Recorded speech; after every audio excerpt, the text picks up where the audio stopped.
Boudica, Queen of War. Boudica is a story of passion which begins in the year AD 60, when the Celtic king Petreius, ally of Rome, succumbed to a debilitating ailment, and his wife, Boudica, the queen, comes into power. Boudica and her two daughters pay a visit to the nearby Roman garrison, introducing herself as the queen of the Insignia tribe and her daughters as the virgins of the Celtic land, which the Romans occupy as a division of the Insignia tribe estate. She wanted to let the Romans know that she and her people had no interest in quarreling with the Romans. All they wished for was to live in peace. With this statement, the Romans laughed, beat Boudica and her two daughters, and strung them up on planks, the two daughters each on a plank facing Boudica. What follows is the most horrific rape of two young girls by a legion of Romans, ripping them apart and leaving them for dead. In the early hours of the following day, the Romans sleeping, Boudica managed to release herself from the ropes, untie her unconscious daughters, and disappear into the countryside, carrying each girl in her arms. After the Romans' assault, Boudica began to build her army for a battle of revenge, and build it she did. Over 100,000 warriors from neighboring Celtic tribes, all trained in arms and battle, with the spirit of winning or death.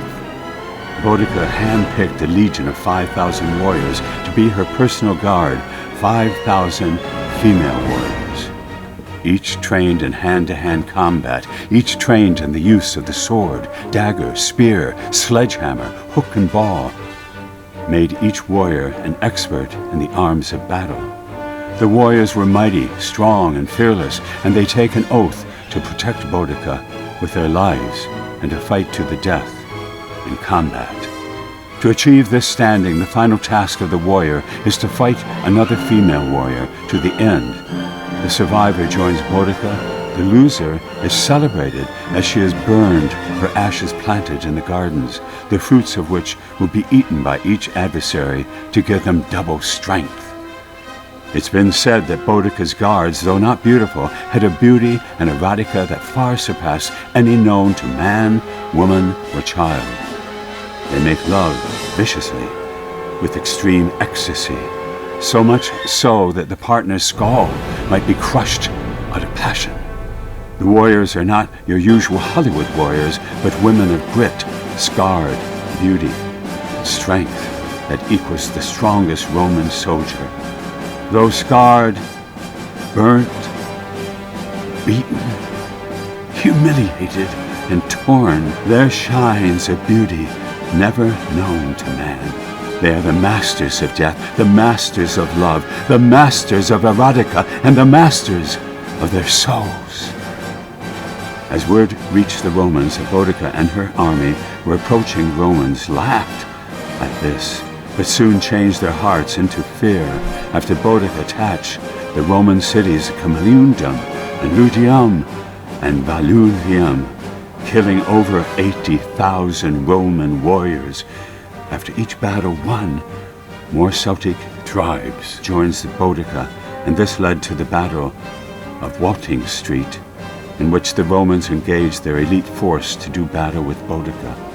Her forces are outpowered, outnumbered, so Boudica, her two daughters, and her 5,000 warriors charge the entire Roman army, and at the early point in the battle, they consume a poison which they carry with them at all times, depriving the Romans of torture, rape, and mutilation. It has been said that even after the battle, Roman soldiers wandered through the field of death, intent on raping one of the dead or near-dead female warriors.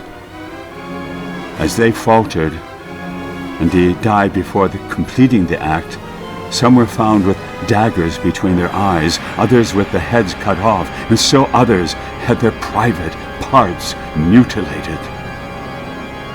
It is also said that Boudica's dead warriors would rise, come alive, and dance nude in the battlefield, alluring even more Roman warriors into the pit of hell.